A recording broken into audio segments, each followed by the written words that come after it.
मुरली अमृत की धारा है धारा, जो देती दुखों से किनारा।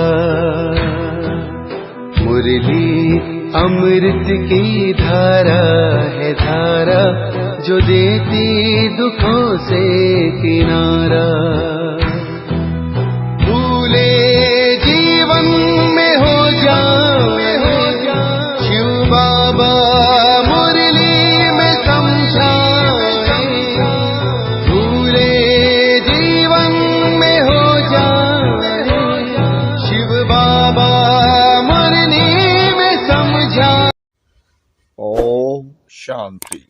आज की तारीख है 7/11/2022 की साकार मुरली। बाबा के महावाक्य। मीठे बच्चे, मनुष्य जो बाप को भूल दलदल में फंसे हुए हैं, उन्हें निकालने की मेहनत करो। विचार सागर मंथन कर सबको बाप का सत्य परिचय दो। प्रश्न: गीता को किस धर्म का शास्त्र कहेंगे? इसमें रहस्य युक्त समझने की बात कौन सी है? उत्तर: गीता शास्त्र है ब्राह्मण देवी देवता धर्म का शास्त्र। ब्राह्मण देवी देवताएं नमः कहा जाता है। इसे सिर्फ देवता धर्म का शास्त्र नहीं कहेंगे, क्योंकि देवताओं में तो यह ज्ञान है ही नहीं। ब्राह्मण यह गीता का ज्ञान सुनकर देवता बनते हैं, इसलिए ब्राह्मण देवी देवता दोनों का यह शास्त्र है। यह कोई हिंदू धर्म का शास्त्र नहीं कहा जाता। यह बहुत समझने की बातें हैं। गीता ज्ञान स्वयं निराकार शिव बाबा तुम्हें सुना रहे हैं, श्री कृष्ण नहीं।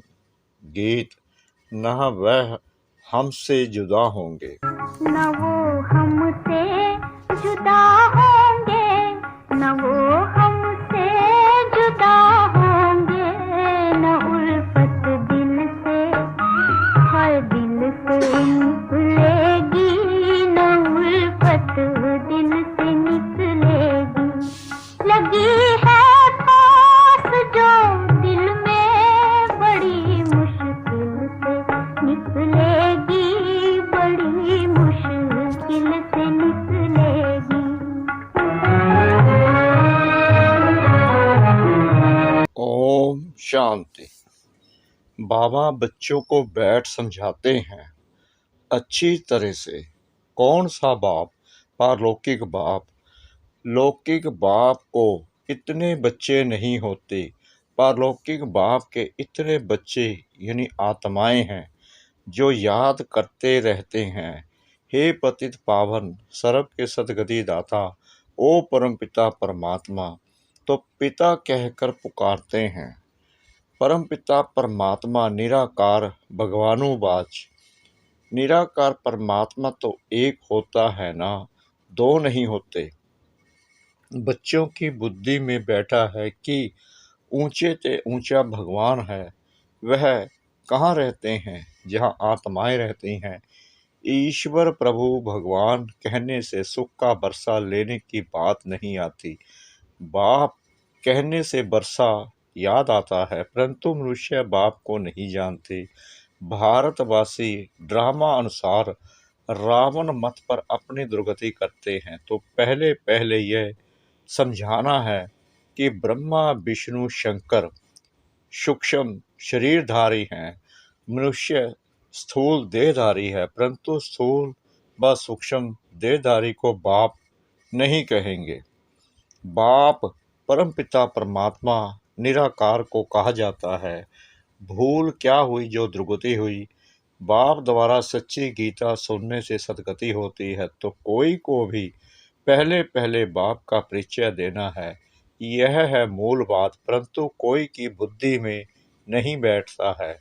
तब तो बाबा ने यह पोस्टर छपवाया है कि गीता का भगवान श्री कृष्ण बच्चा है या परमपिता परमात्मा।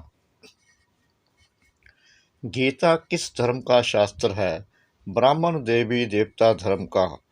कहना ठीक है, जैसे क्रिश्चियन का धर्म शास्त्र बाइबल है, ऐसे गीता को सिर्फ देवी देवता धर्म का शास्त्र नहीं कहेंगे। जब तक ब्राह्मणों को ना मिलाए। कहते हैं ब्राह्मण देवी देवताए नमः। बाबा ने बताया है देवताओं में ज्ञान है नहीं।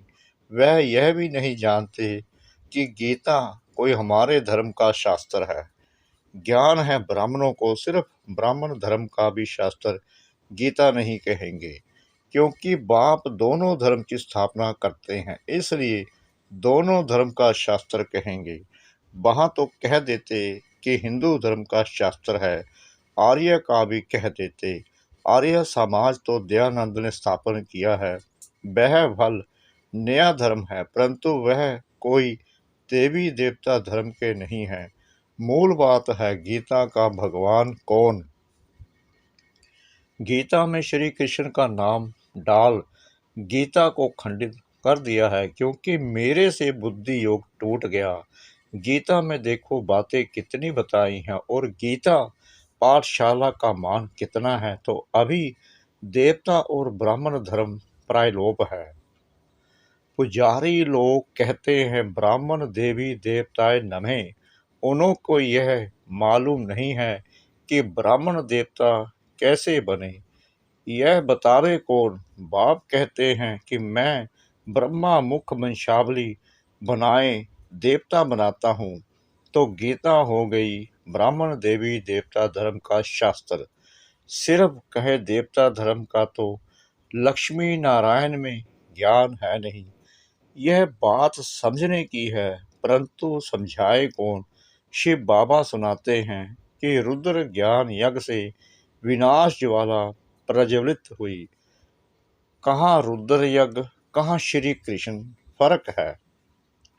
इस ज्ञान यज्ञ के बाद फिर सतयुग में कोई यज्ञ कहाँ। श्री कृष्ण फर्क है। इस ज्ञान यज्ञ के बाद फिर सतयुग में कोई मटेरियल यज्ञ रचा नहीं जाता।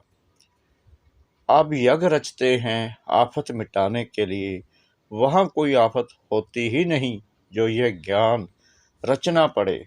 गीता में रुद्र ज्ञान यज्ञ का भी लिखा है, और यह भी लिखा है कि भगवानुवाच। तो गीता में सच है आटे में नमक जितना, बाकी सब झूठ है। अब यह विचार सागर मंथन शिव बाबा नहीं करेंगे, ब्रह्मा और ब्रह्म कुमार कुमारियों को करना है। इस समय मनुष्य तो एकदम दुबन में फंसे हुए हैं, यानी दलदल से निकलने में बड़ी मेहनत लगती है। तब तो बाप को पुकारते हैं। बाप कहते हैं तुमको 5 विकार रूपी रावण पर ही जीत पानी है। फिर सतयुग में तुम जीव आत्माएं सुख में हो। जो भी सत्संग है वहाँ तुम जाकर पूछ सकते हो। डरने की कोई बात नहीं। सब अंधकार में पड़े हैं, मौत सामने खड़ा है, और कहते हैं अभी तो कलयुग में 40,000 वर्ष पड़े हैं। इसको कहा जाता है घोर अंधियारा। कुंभकर्ण की नींद में सोए पड़े हैं। कहते हैं भक्ति का फल भगवान देने आता है, सदगति देता है तो दुर्गति में है ना। गीता में अगर शिव परमात्मा का नाम होता तो उसको सब मानते, तो बरोबर निराकार ने राजयोग सिखाया था। युद्ध के मैदान की कोई बात नहीं है। युद्ध के मैदान में इतना बड़ा ज्ञान कैसे देंगे, राजयोग कैसे सिखाएंगे। मुख्य धर्म 4 हैं, धर्म शास्त्र भी 4 हैं। अभी तो अनेकानेक धर्म, अनेक शास्त्र, अनेक चित्र हैं। अब बच्चों की बुद्धि में बैठा है कि ऊंचे से ऊंचा है शिव बाबा, फिर नीचे आओ तो ब्रह्मा विष्णु शंकर, फिर साकार में लक्ष्मी नारायण, फिर उनकी डायनेस्टी, संगम पर ब्रह्मा सरस्वती। बस रुद्र यज्ञ जब रचते हैं तो शिव का लिंग बनाए, पूजा कर फिर डुबो देते हैं। देवियों की भी पूजा कर फिर डुबो देते हैं। तो गुड्डे गुड्डियों की पूजा हो गई ना, क्योंकि उनका ऑक्यूपेशन कोई नहीं जानते। उनकी महिमा है पतित पावन। तो कैसे पाप आत्माओं को पावन बनाते हैं। अभी तो तुमको जाग कर जगाना है, अर्थात बाप का परिचय देना है। बाप को जानते नहीं, सिर्फ पैसा कमाते, कथा सुनाते रहते हैं। इससे क्या हुआ? तुम विद्युत मंडली में भी जाकर समझाओ। इस लड़ाई में मरना तो सबको जरूर है। इस रुद्र ज्ञान यज्ञ से विनाश ज्वाला प्रज्वलित होती जाती है।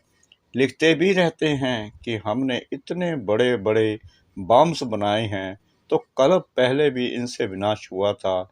यह सब बम्स कोई कल्प पहले इन्होंने समुद्र में नहीं डाले थे, तो अभी भी विनाश होना है। कहते हैं विनाश काले विपरीत बुद्धि, कौन? कौरव और यादव। अभी तो प्रजा का प्रजा पर राज्य है, तो यह पोस्टर लाखों के अंदाज में छपाओ, सब भाषाओं में। अंग्रेजी में तो जरूर छपवाना चाहिए। जहाँ जहाँ गीता पाठशाला हो वहाँ बांटते जाओ। पोस्टर पर एड्रेस भी लिखी हुई हो। बाबा डायरेक्शन तो देते हैं, करना तो बच्चों का ही काम है। लिखा हुआ है शिव बाबा, तो शिव बाबा भी बाप, ब्रह्मा भी बाप, परंतु बच्चों को वर्षा शिव बाबा से मिलना है, ना कि ब्रह्मा से। ब्रह्मा को भी उनसे मिलता है। बाबा ने बहुत समझाया है कि गीता मैगजीन में भी पहले पहले बाप का यथार्थ परिचय लिखो, तो जो ब्राह्मण बनने वाले होंगे उनको झट तीर लगेगा। नहीं तो लिया और फेंक दिया। जैसे कोई बंदर को किताब दो तो एकदम फेंक देगा, समझेगा कुछ नहीं। तब बाप कहते हैं कि यह ज्ञान मेरे भक्तों को और गीता पाठियों को देना, उसमें भी जिसके भाग्य में होगा वह समझेंगे। बाप कहते हैं यह तो है ही नरक। यहाँ जो भी बच्चे आदि पैदा होते हैं, एक दो को दुख देते रहते हैं, एक दो को काटते रहते हैं। बाकी जो गरुड़ पुराण में विषय वितरणी नदी दिखाई है वह तो है नहीं। यह दुनिया तो नरक है। तो बच्चे जानते हैं आज नरकवासी फिर संगमवासी बनते हैं, कल फिर स्वर्गवासी बनेंगे, इसलिए पुरुषार्थ कर रहे हैं। अच्छा, मीठे मीठे सिकला दे बच्चों प्रति माता पिता बाप दादा का याद प्यार और गुड मॉर्निंग। रूहानी बाप की रूहानी बच्चों को नमस्ते। हम रूहानी बच्चों की रूहानी बाप दादा को श्रद्धा भरी प्रेम भरी नमस्ते। शुक्रिया बाबा, शुक्रिया बाबा, शुक्रिया बाबा, शुक्रिया बाबा, इस मीठी मीठी मुरली के लिए। रात्रि क्लास 23/3/1968। ऊंच ते ऊंच है एक भगवान, माना फादर। किसका फादर? सभी जो आत्माएं हैं, उन सभी का। जो भी मनुष्य मात्र हैं उनमें जो आत्माएं हैं उनका है फादर। अभी सभी आत्माएं जो कि पाठ बजाने आती हैं वह पुनर्जन्म जरूर लेती हैं। कोई बहुत थोड़े लेते हैं, कोई 84 जन्म लेते हैं, कोई 80 और कोई 60। देहधारी जो भी मनुष्य हैं बल यह लक्ष्मी नारायण विश्व पर राज्य करने वाले हैं। उस समय न्यू वर्ल्ड में और कोई डिनास्टी नहीं थी। जो भी देहधारी मनुष्य हैं कोई भी सदगति नहीं दे सकते। पहले पहले है स्वीट साइलेंस होम, सभी आत्माओं का घर। बाप भी वहाँ रहते हैं, उसको इनकॉर्पोरियल वर्ल्ड कहा जाता है। बाप ऊंच ते ऊंच, फिर रहने का स्थान भी ऊंच ते ऊंच है। बाप कहते हैं मैं ऊंच ते ऊंच हूँ, मुझे भी आना पड़ता है। सभी मुझे पुकारते हैं, जो भी मनुष्य मात्र हैं। पुनर्जन्म जरूर लेना ही है, सिर्फ एक बाप ही नहीं लेते हैं। पुनर्जन्म तो सभी को लेना ही है। कोई भी धर्म स्थापक हो, बुद्ध अवतार कहते हैं ना, बाप को भी अवतार कहते हैं, उनको भी आना पड़ता है। अभी सभी आत्माएं यहाँ मौजूद हैं, वापस कोई भी जा नहीं सकते। पुनर्जन्म लेते हैं तब तो वृद्धि होती है ना।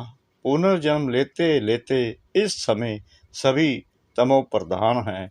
बाप ही आकर नॉलेज देते हैं, बाप ही नॉलेजफुल है। आदि मध्य अंत की नॉलेज उनमें है, उनको ही नॉलेजफुल ब्लिसफुल कहा जाता है।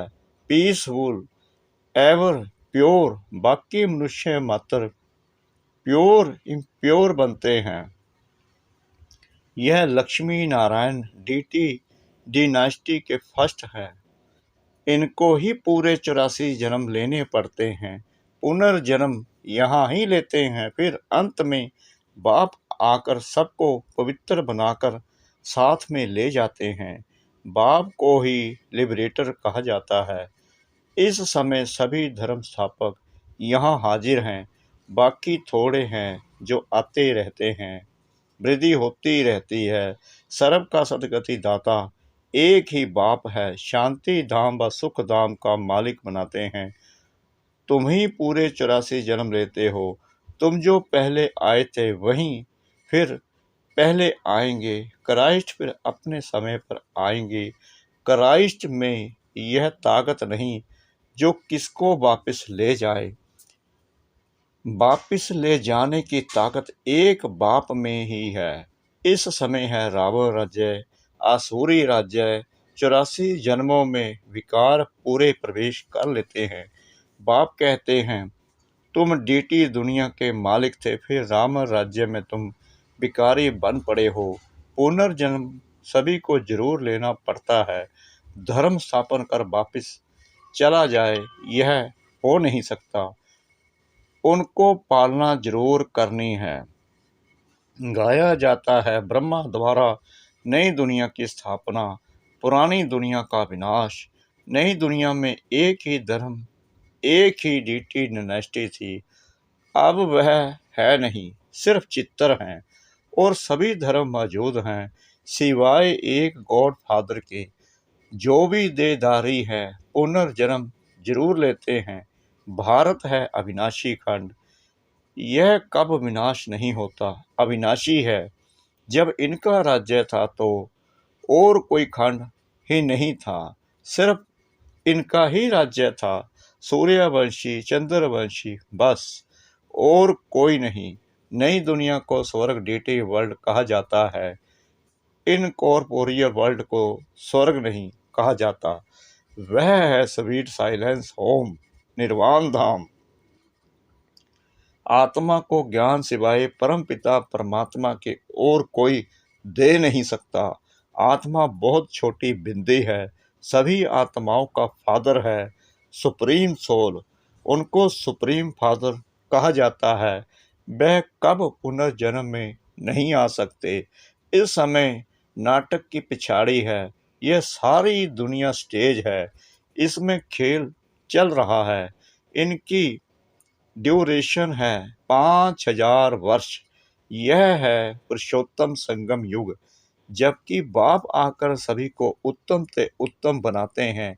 आत्माएं अविनाशी ही हैं, यह ड्रामा भी अविनाशी है, बना बनाया खेल है। जो पास हो गए फिर उसी समय पर आएंगे। पहले पहले यह आए थे। लक्ष्मी नारायण अभी नहीं है। सच्चा सच्चा सत का संग यह है अच्छा। मीठे मीठे रूहानी बच्चों को रूहानी बाप व दादा का याद प्यार। Good night, Om Shanti. धारणा के लिए मुख्य सार। नंबर 1, विचार सागर मंथन कर मनुष्य को दलदल से निकालना है। जो कुंभकर्ण की नींद में सोए हुए हैं उन्हों को जगाना है। नंबर 2, सूक्ष्म अथवा स्थूल देहधारियों से बुद्धि योग निकाल एक निराकार बाप को याद करना है। सबका बुद्धि योग एक बाप से जुटाना है। वरदान, सच्चे वैष्णव बन पवित्रता की श्रेष्ठ स्थिति का अनुभव करने वाले संपूर्ण पवित्र भव। संपूर्ण पवित्रता की परिभाषा बहुत श्रेष्ठ और सहज है। संपूर्ण पवित्रता का अर्थ है स्वप्न मात्र भी अपवित्रता मन और बुद्धि को टच नहीं करे। इसी को कहा जाता है सच्चे वैष्णव। चाहे अभी नंबरवार पुरुषार्थी हो, लेकिन पुरुषार्थ का लक्ष्य संपूर्ण पवित्रता है और यह सहज भी है, क्योंकि असंभव से संभव करने वाले सर्वशक्तिमान बाप का साथ है। स्लोगन: सहयोगी वह है जो हठ व मेहनत करने के बजाय प्रामाणिकता से पुरुषार्थ करे। सहयोगी वह है जो हठ व मेहनत करने के बजाय प्रामाणिकता से पुरुषार्थ करे। ओम शांति।